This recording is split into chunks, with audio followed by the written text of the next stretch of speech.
Welcome to మాతృక TV. అన్న సూటిగా చెప్పండి, మీరు టీఆర్ఎస్ పార్టీ నుండి కేవలం పదవి కోసం బయటకు వచ్చారు? 100% నేను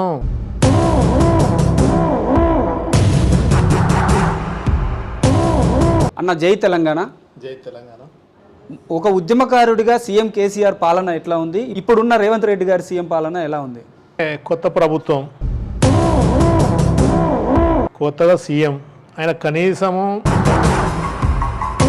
పనిచేయలేదు రేవంత్ రెడ్డి గారు.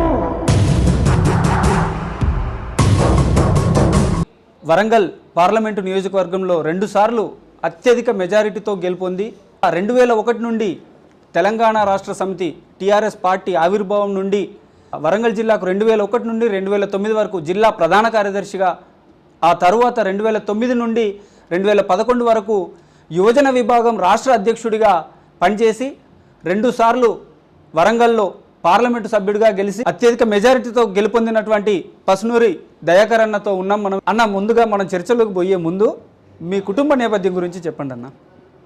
మాది ఇక్కడ నుండి 10 కిలోమీటర్స్ దూరం ఉంటుంది, బొల్లికుంట గ్రామం.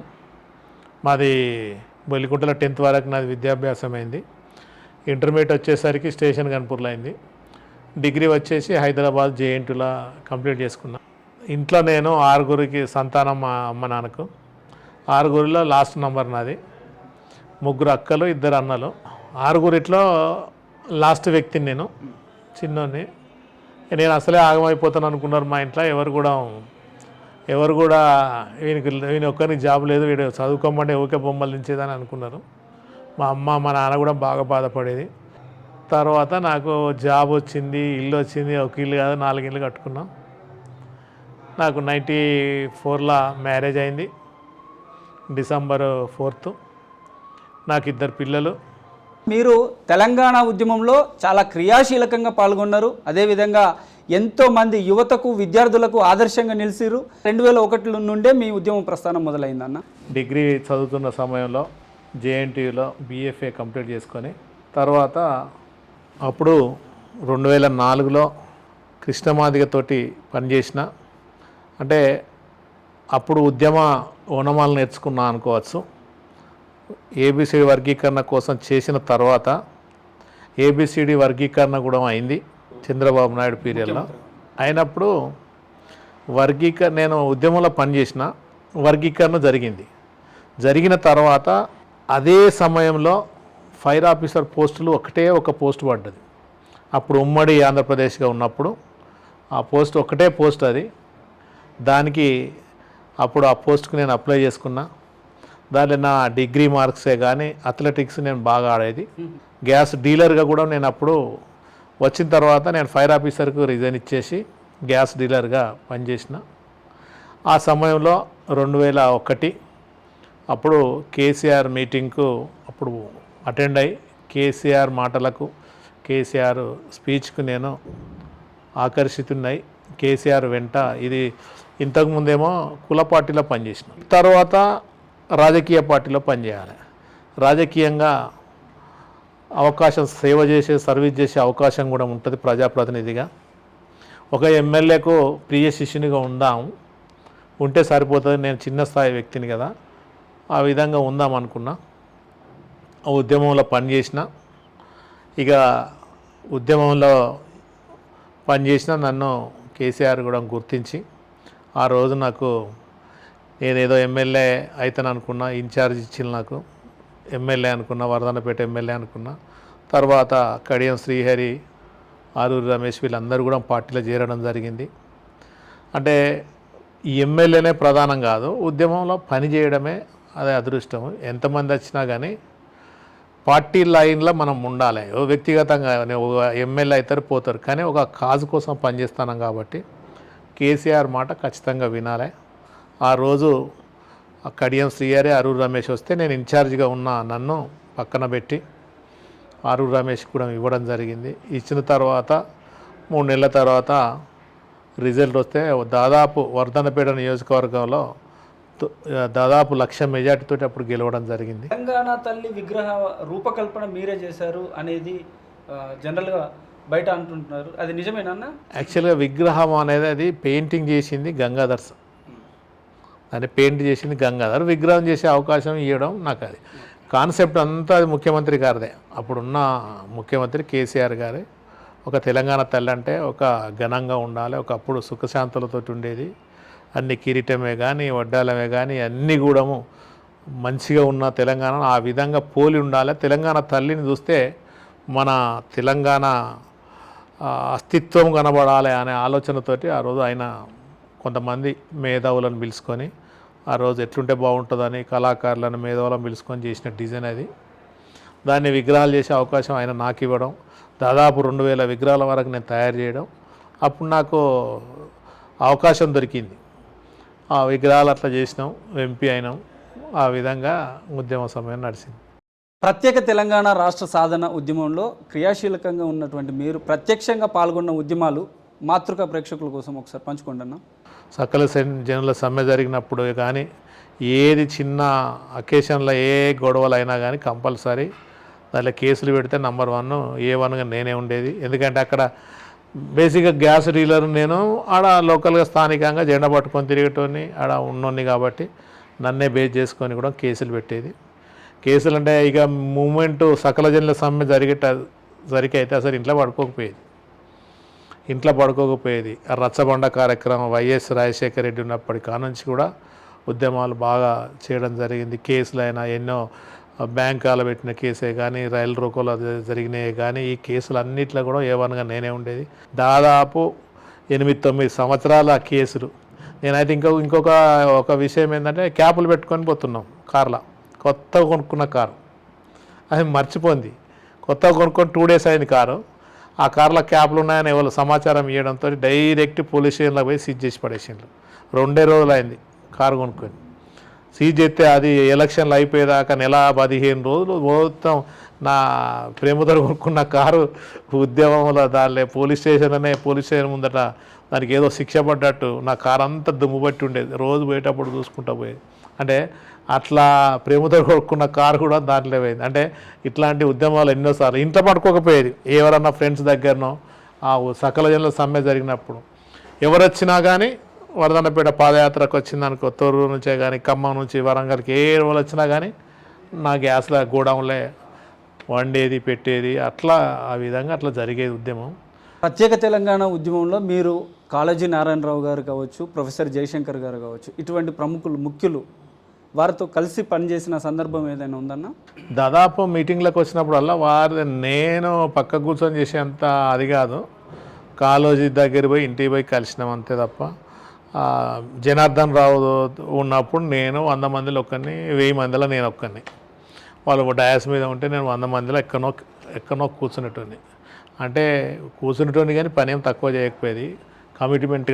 కమిట్మెంట్గా చేసే వర్కర్ నేను. చేసేది ఎక్కడున్నా కానీ పెద్ద డయాస్ ఎక్కాలి, డయాస్ల మీద మాట్లాడాలి, డయాస్ మీద అది ఉండాలని కాదు కానీ గ్రౌండ్ వర్క్లో బాగుండేది. ఎక్కడైనా డిస్కషన్ పెడితే గంటలు మాట్లాడేది.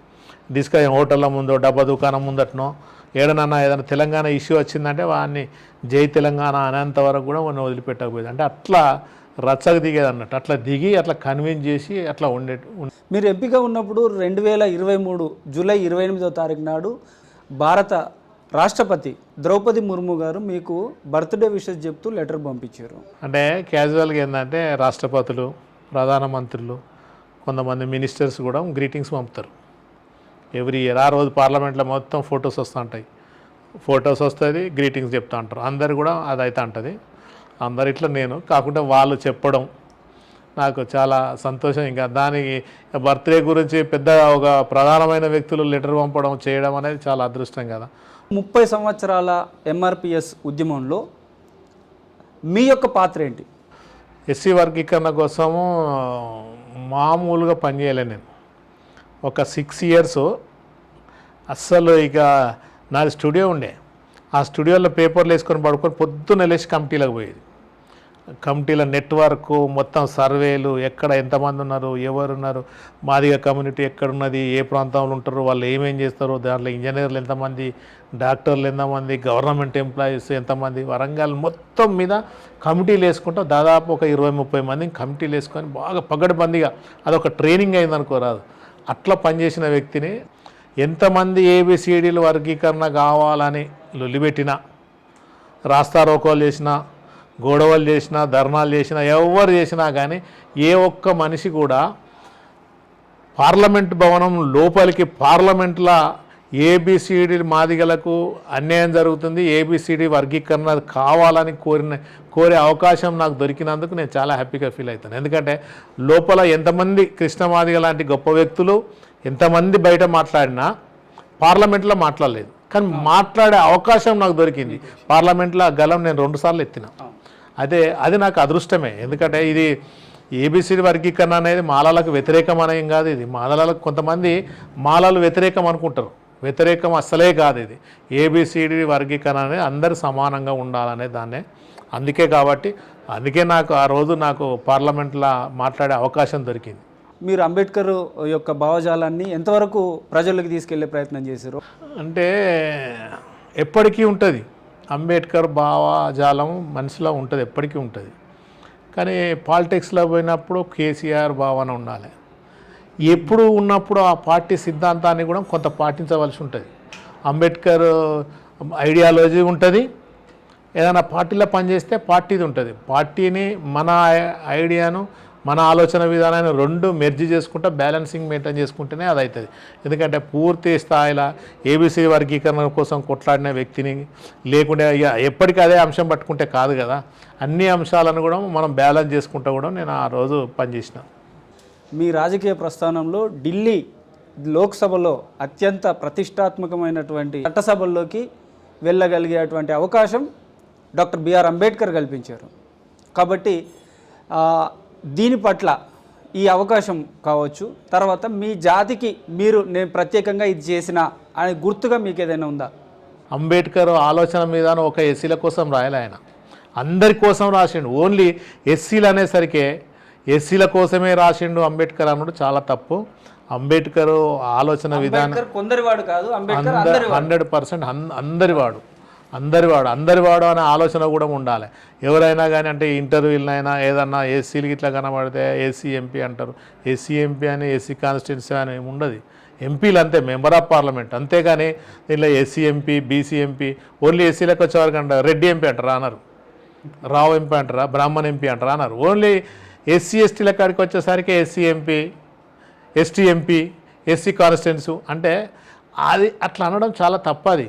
ఆ క్యాస్ట్కు సంబంధించిన క్యాస్ట్ దాంట్లో నిలబడలే కదా, ఎస్సీలే ఓట్లేయలే కదా, మనకు అందరూ ఓట్లేసి గెలిపించిండ్రు. అందరికి సంబంధించిన వ్యక్తిని అన్ని సమస్యల మీద ఒక పక్షాన పనిచేసినప్పుడు ఎస్సీ ఎంపీ అన్న. ఎస్సీలు వేయలే కదా నాకు ఓట్లు, ఎస్సీలే కాదు కదా, అందరు వేసిండ్రు ఓట్లు, అందరు ఎంపీని మనం. అంటే అట్లా మనకు ఆటోమేటిక్గా అట్లా వచ్చేస్తుంది. ఎస్సీ ఎమ్మెల్యేలు అంటారు, ఎస్సీ ఎమ్మెల్యేలు ఎందుకు అవుతారు, ఎస్సీ ఎంపీలు ఎందుకు అవుతారు, అందరు ఎమ్మెల్యేలు అంతే బస్. ఎస్, అట్లా అనుకుంటే బాగుంటుంది. మీరు ఎంపీగా ఉన్నప్పుడు వరంగల్ స్మార్ట్ సిటీగా ఎంపికైంది. దేశవ్యాప్తంగా కొన్ని నగరాలను ఎంపిక చేసినప్పుడు ప్రత్యేకంగా మీరు నిధులు తీసుకొచ్చి వరంగల్ టౌన్కి చేసిన డెవలప్మెంట్ ఏంటి? కేంద్ర ప్రభుత్వంలో స్మార్ట్ సిటీ అనేది ప్రవేశపెట్టింది. ఫస్ట్ వరంగల్, ఒకటి కరీంనగర్, తెలంగాణ స్టేట్లో. అది బీజేపీ వాళ్ళకి ఇష్టపడి చేసింది. అది ఇక కొంతమంది నేనే చేసిన వాళ్ళకి ఇష్టం లేదు. ఇంత ఇటున్న పిన్నట్టు కదలదు.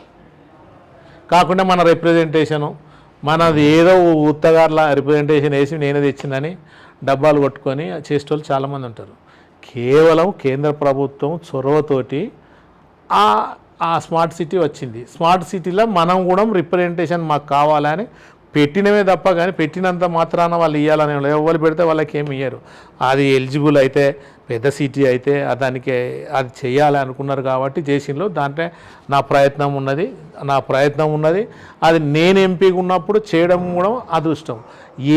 గతంలో ఏ ఎంపీ లేనన్ని పనులు నేనున్నప్పుడు చాలా పనులు కూడా చేయడం జరిగింది. నేషనల్ హైవే ఇక్కడ మన నియోజకవర్గం ఎక్కడ నుండి జనగాం దగ్గర నుంచి మొదలుకుంటే దాదాపు నీడిగొండ కాన్సి మొదలు నీర్కుళ్ళ దాకా అది కాన్స్టిట్యున్సీ మనదే. అంత నేషనల్ హైవే ఇంతవరకు 4 లైన్స్ వచ్చింది, అది ఎప్పుడు కూడా లేదు. కాబట్టి మనకు నేషనల్ హైవే అది రావడం మన అదృష్టం. అంతేకాకుండా ఇక్కడ హృదయ్ ఈ మినీ ట్యాంక్ బండ్ 36 కోట్లతోటి నిర్మించింది. అది కేవలం మనం రిప్రజెంటేషన్ వేసి మనం తిరిగి డ్రాఫ్టింగ్ చేసి చేసిన వరకు ఇది ఇప్పుడు వరంగల్ కూడా ద్వారా జరిగింది ఇదంతా కూడా. కానీ నేను ఎప్పుడు కూడా ఆడికి పోయి ఫోటోలు దిగలేదు, అది నేను చేసిందని చెప్పలేదు. చేయని వాళ్ళందరూ నేనే చేసిందని చెప్పుకున్నారు. అది 100% అది కేంద్ర ప్రభుత్వం నిధులతో చేసింది. అది కొంతమంది నేనే చేసిన అని ఫోటోలు దిగి ఓపెనింగ్ చేసుకుంటా దిగిలో అది కరెక్ట్ కాదు. అది ఎవరన్నా దిగాలని అనుకుంటే దానికి కరెక్ట్ ఎలిజిబుల్ పర్సన్ నేనే.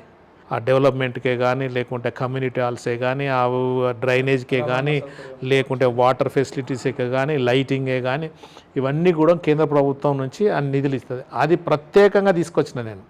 దాన్ని రూర్బన్ కింద తీసుకుని వచ్చి దాన్ని కూడా 38 కోట్లతోటి తీసుకొచ్చినాం. అది 38 కోట్లు ఎక్కడ రాలే తెలంగాణ స్టేట్లో, మన దగ్గరనే నంబర్ 1. పాలిటిక్స్లో చిల్లర పాలిటిక్స్ అయిపోయినాయి. ఒక నీతి నిజాయితీగా చెప్పే అది లేదు. కొన్ని సందర్భాలుగా ఏంటంటే వాళ్ళు చేసినానంటే అది ప్రజలు ఒప్పుకోరు, పబ్లిక్ అది కరెక్ట్ కాదు. నిజం చెప్తే ఏమైతుంది దానిలే, నిజం కావాలి కదా, పబ్లిక్ కూడా నిజం కావాలి. బీఆర్ఎస్ పార్టీని ఎందుకు వదిలిపెట్టాల్సి వచ్చింది? యాక్చువల్గా నేను సిన్సియర్ కార్యకర్తను, కమిట్మెంట్ వ్యక్తిని. నేను నాకు కాదు ఇంకెవరికి ఇచ్చినా పర్వాలే ఉండేటోని. పార్టీలో దీర్ఘకాలికంగా ఎంపీలు ఉండరు. ఓసారి ఉండొచ్చు, ఓసారి ఉండకపోవచ్చు, ఓసారి టికెట్ ఇవ్వచ్చు, ఓసారి టికెట్ ఇవ్వకపోవచ్చు. అది వేరే అంశం. ప్రజెంట్ నేను ఎంపీగా ఉన్న వ్యక్తిని తమ్ముడు నువ్వు గెలుస్తలేవు ఈసారి నేను నీకు ఇస్తలేను అనొచ్చు. లేకుంటే ఈ XYZ పర్సన్కు నేను ఇవ్వాలి అనుకుంటున్నా వాళ్ళకి ఇస్తా, లేకుంటే పార్టీలోకి వెళ్ళి పోయేటట్టున్నది, వాళ్ళు పార్టీని కాపాడుకోవాలి కాబట్టి నువ్వు కొంచెం ఊకోవాలి తమ్ముడు అంటే అట్లా కూడా నేను ఊకుంటా. 2 సార్లు అరువు రమేష్ వచ్చినప్పుడు ఊకున్నా, కడియం శ్రీహరి వచ్చినప్పుడు ఊకుంటా. ఈ మామూలు కార్యకర్తకు కూడా పని చేయమన్నా ఊకుంటా. కానీ ఏది కూడా కనీసం ఇంటిమేషన్ లేకుండా మనిషిని ఖాదరు చేయనట్టు 2 టర్ములు ఎంపీగా చేసిన వ్యక్తిని కనీసం ఇంటిమేషన్ కూడా లేకుండా నీకు ఇస్తలేను, ఈరోజు రాత్రి 8 గంటల దాకా నీ దగ్గరే ఉంటా, జస్ట్ నేను బయటికి రావగానే 8:30కు పేరు వస్తుంది అంటే 8:30కు 8 గంటలకైనా నీకు ఇస్తలేను, నువ్వు హట్టు కాకు. నువ్వు 2 టర్ములు నన్ను పబ్లిక్ గెలిపియలేదా, పబ్లిక్ హయ్యెస్ట్ మెజార్టీ ఇవ్వలేదా, నన్ను ఎక్కడైనా చీకొట్టుకున్నారా, నేనేమైనా దందాలు చేసినా, భూదందాలు చేసినా, ఎవరి మీద ఏమైనా అక్రమ కేసులు పెట్టించినా, లేకుంటే వాళ్ళతోనన్నా ఏదైనా రౌడీజం గుండాయిజం చేసినా, ఎక్కడ ఎంత నీతిగా ఒక కమిట్మెంట్ కార్యకర్తగా పనిచేసిన వ్యక్తిని ఉత్తగానే తీసి పక్కకు పెడితే, అంటే సిన్సియర్గా నీతి నిజాయితీగా ఉంటే అమాయకుడు అనుకోవడం తప్పది. నా పాత్ర ఎంపీ పాత్ర, అది అంటే తండ్రిలాగా ఉండాలి. 7 నియోజకవర్గాలలో 7 ఎమ్మెల్యేలు ఉంటారు, నేను ఎంపీని, ఫాదర్ లాగా వ్యవహరించాలి. నేనే హీరో లెక్క వ్యవహరిస్తే అది వాళ్ళకు కొంత ఇబ్బంది కలుగుతుంది. ఏదైతే వాళ్ళు పని చేసినా, ఎమ్మెల్యేలు చేసినా, నేను చేసినా సేమ్ పార్టీ కాబట్టి పని చేయని అనుకున్నాం. ఏ పార్టీ కార్యక్రమాలు ఉన్నా ఇన్వాల్వ్ అయ్యేది. నా దగ్గరికి రోజు 400-500 మంది వచ్చేది. వాళ్ళ సమస్యలు ఏ ఒక్కరికి కూడా నాకు చేతనైన మందికి కంపల్సరీ నేను ప్రతి అంశాల మీద నేను పనులు చేసేది. లెటర్లు కావాల డ్రాఫ్టింగ్, మాట్లాడాలంటే మాట్లాడేది. ఏదైనా అయిపోయేదా ఒక్కొక్కసారి పొద్దున కూర్చుంటే సాయంత్రం 4 గంటల దాకా కూడా కూర్చొని మాట్లాడే, ఓసారి మధ్యాహ్నం లంచ్ కూడా మర్చిపోయేది. అంటే అట్లా సర్వీస్ చేసుకుంటా ఉండే వ్యక్తిని, పార్టీ కోసం అంతా పనిచేసిన వ్యక్తిని ఏమూ లేకుండా, అంటే దాన్ని అవహేళన చేసినట్టు, దాన్ని కనీసం కూడా మనకి ఇంటిమేషన్ లేకుండా మనం అలా పక్కకు పెడితే, ఒక్కొక్క నాయకుడు వానికి అన్ని పదవులు ఇచ్చినా, అన్ని ఇచ్చినా, వాడు పార్టీలోకి వెళ్ళిపోతానంటే వాడిని ఉరికొచ్చి గుంజుకొచ్చి వానికి మంత్రి పదవి, నెల రోజుల కోసం కూడా మంత్రి పదవులు ఇచ్చిండ్రు. కనీసం మనం 2 టర్ములో న్యాయంగా ధర్మంగా ఒక చిన్న కార్యకర్త కాంచి ఎదిగిన వ్యక్తిని నన్ను పిలుచుకొని నీకు ఇస్తలేదని ఒక మాట చెప్తే మనం కూడా ఉంటుంది కదా. వ్యక్తిత్వం లేని జీవితం గడపలేం కదా. నేను వ్యక్తిత్వంగా నేను ఏమంటారు చూసినావా, ఒక రోజు తిండికి లేకున్నా పర్వాలే, ఆత్మాభిమానంతో ఉండాలి, నిజాయితీగా ఉండాలి. అంటే అవమానాన్ని భరించలేడు ఏ మనిషి, కానీ పదవులు వస్తాయి రావు, కానీ మనం అవమానాన్ని భరించలేం కదా.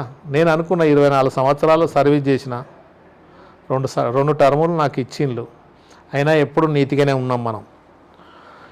ఇది ఇంతే ఉంటుంది కావచ్చు, చూద్దాం. మళ్ళీ తర్వాత అవకాశాలు వస్తాయి పోతాయి.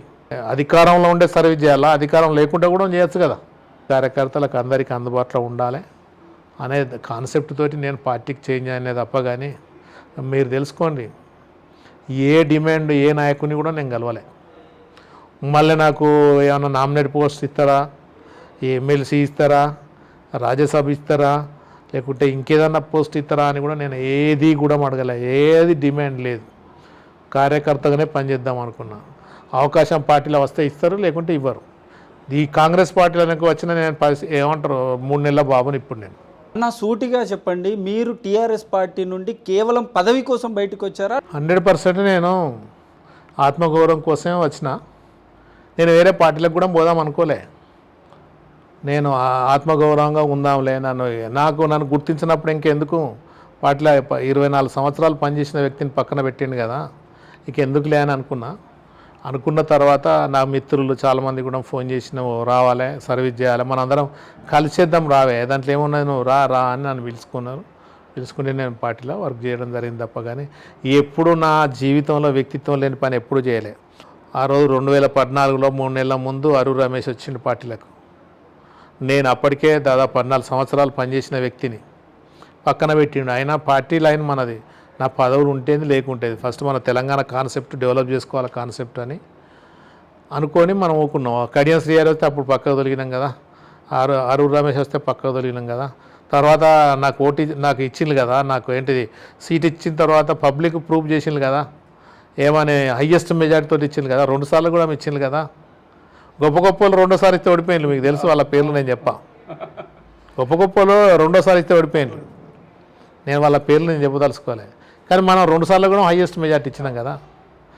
కాబట్టి నేను అంటే ఆత్మగౌరవానికి ఎక్కువ ఇంపార్టెన్స్ ఇస్తాను. నేను ఎప్పుడు కూడా నా జీవితంలో కమర్షియల్గా కూడా ఎప్పుడు యూజ్ చేయలేదు. పైసలు సంపాదించాలన్న ఆలోచన కూడా లేదు. నా జీవితంలో సర్వీస్ చేద్దామనే ఆలోచనే తప్ప. కానీ ఎప్పుడు కూడా ఒక మత్సలేని నాయకునిగానే ఉండాలని ఉంటుంది సర్వీస్. నేను ఇప్పటికి కూడా నేను చాలా సందర్భాల అనుకుంటా, ఎప్పుడు నా వే ఆఫ్ టాకింగ్ మారది. ఎంపీ కాకముందంతే, అయినాక అంతే. అరే నువ్వు ఇంకా మారలేదన్న దోస్తులు చాలామంది అంటారు. అంటే మారాలా, మరి మారితే మంచిదా మారకుంటే మంచిదా అని అంటే, నువ్వు మారద్దు అంటే. ఇప్పుడు మన ధోతి కట్టుకొని వస్తాడు మన బావ అయినట్టు అయినా వచ్చింది అనుకో, ధోతి కట్టుకొని రావగానే బామ్మారిది అయితే అనలేం కదా. ఎప్పుడైనా మన సిస్టమే ఉండాలి కదా. నేను అట్లా రెస్పెక్ట్ ఇచ్చుకుంటూనే వచ్చిన తప్ప. కానీ ఈరోజు పదవి ఉండగానే పదవి ఉన్నా లేకున్నా మనం ఎప్పటికీ ఇదే స్టైల్లో ఉంటాం, ఇట్లనే సర్వీస్ చేస్తాం, ఇట్లనే. రోడ్డు మీద తిరుగుతున్నటువంటి ఒక వ్యక్తిని తీసుకొచ్చి మేము ఎంపీ చేసినాము, మా పార్టీని వదిలిపెట్టిపోయిండు అన్న ఎర్రపల్లి దయాకర్ రావు గారు మీడియా ముఖంగా మీ పైన స్టేట్మెంట్ చేసిండు. యాక్చువల్గా వర్ధన్నపేటలో మీటింగ్ జరిగింది. అదంతా నేను అక్కడ ఉన్న వ్యక్తి, నాన్నే ఉద్యమం అంతా పనిచేసిన వ్యక్తిని. మేము పనిచేసినప్పుడు గౌరవనీయులు ఎర్రబెల్లి దయాకర్ రావు గారు అక్కడ ఎమ్మెల్యేగా ఉండే. అయితే నాకు ఎంపీ టికెట్ ఇచ్చినప్పుడు హయ్యెస్ట్ మెజార్టీ వాళ్ళ దయాకర్ రావు కాన్స్టిట్యున్సీలో 60,000 మెజార్టీతోటి ఎంపీగా గెలిచినాం. అప్పుడు ఆయన అప్పుడు టీడీపీలో ఉన్నాడు. ఆయన ఏరియాలో 60,000 మెజార్టీతో నేను గెలిచిన తర్వాత ఇక నెక్స్ట్ నెల పడితే నేను కూడా నాశనం అయిపోతాడని ఆయన అనుకొని ఆయన ఏం చేసిండు, ఆయన కూడా బీఆర్ఎస్ పార్టీలోకి వచ్చేసిండు. వచ్చిన తర్వాత మొన్న ఏమంటాడు ఆయన అంటే, నేను రోడ్ల మీద తిరిగే దయాకర్ను ఎంపీగా గెలిపించుకుంటే పార్టీ చేంజ్ చేసిపోతాడా అని అన్నారు. అంటే నేను రోడ్ల మీద తిరగలే, ఉద్యమాలలో పనిచేసిన కేసులైనా నాన్ అవైలబుల్ కేసులైనా నా మీద కేసులు. నేను ఇసుక ట్రాక్టర్లో పోయినాం, జనాన్ని వేసుకొని లారీల మీద పోయినాం, కష్టపడంటూ కష్టం లేదు, వంగబడి పని చేసినాము, తెలంగాణ తల్లి విగ్రహాలు చేసినాము. ఉత్తగా గాలికి ఎక్కడి నుంచో రాలే, ఇంట్లో పక్కేసుకొని పండుకున్నోని నన్ను ఎంపీగా చేయలే. లేకుంటే నేను డబ్బులు కట్టలు పట్టుకొని ఒక్కటేసారి దిగి వచ్చినని చేయలే. ఆడ కింది స్థాయి నుంచి చేసి నేను తెలియదు దయాకర్ రావు గారికి. ఆయనకు తెలియక ఉత్తగానే ఏదో స్పీచ్లా ఫ్లోగా అట్లా అని ఉంటాడు. బజార్లో తిరుగుడు కాదు, నేను బరాబరు వర్క్ చేసుకుంటూ వచ్చి గెలిచినని నేను. నీది నెక్స్ట్ సీట్ ఆయనది పోతుందనే ఆలోచనతో భయంతో దీంట్లోకి వచ్చిండు ఆయన బీఆర్ఎస్లకు. నన్ను పట్టుకొని ఉద్యమకారుని పట్టుకొని అనడం అది బాధాకరం అన్నట్టు. అట్లా అనొద్దు, మనం ఉద్యమం చేసుకుంటూ వచ్చినాం కదా. అట్లాంటిని పట్టుకొని ఆయన టీడీపీలో ఉన్నప్పుడు ఆయనతో కొట్లాడిన వ్యక్తులం మనం. బజార్లో బజార్ తిరుగుడు కాదు, నేను డిస్ట్రిబ్యూటర్ను, నేను గ్యాస్ డిస్ట్రిబ్యూటర్, నేను 20 సంవత్సరాల క్రితమే డిస్ట్రిబ్యూటర్ను అంతే తప్పగా నేను ఏదో చిన్నగా అదేం లేదు, ఏదో లాగాంగి లేకుండా ఉన్నోని ఏం కాదు. డిస్ట్రిబ్యూటర్ గా గవర్నమెంట్ ఉద్యోగం అప్పటికే వచ్చింది కదన్నా, అదే గవర్నర్ అనుకుంటేనే ఇది ఇస్తా 100% ఒకటే ఉండాలి. నాకు ఫైర్ ఆఫీసర్ జాబ్ వచ్చింది, తర్వాత నేను గ్యాస్ డిస్ట్రిబ్యూటర్ను, నాది అగ్రికల్చర్ ఫ్యామిలీ, మాకు జీతగానులు, వ్యవసాయము. నేను పుట్టిన దళిత కుటుంబంలో అయినా కానీ సంస్కారం లేకుంటే ఏం పెరగలేదు, పద్ధతిగా పెరిగినాం. వ్యవసాయమే మాకు జీతగానులు, వ్యవహారం అంతున్నది. ఇప్పటికి కూడా మాకు అగ్రికల్చర్ భూమి ఉన్నది, ఇప్పటికి కూడా మేము కౌలుకి ఇచ్చినాం, వ్యవసాయం చేస్తాం. మేము ఉత్తగా ఏమో ఆషామాషిగా ఏం రాలేదు. ఇప్పుడు మాకున్న ఆస్తి నేను సంపాదించింది కాదు, మన ఆయన సంపాదించింది కాదు, మా తాత సంపాదించింది కాదు, మా ముత్తాత సంపాదించిన ఆస్తి. అంటే ఈరోజు మాకు 14 ఎకరాలు ఉన్నదంటే మా ముత్తాత ఎంత సంపాదించిండు, అంటే అప్పుడు సంపాదించిన ఆస్తి అది.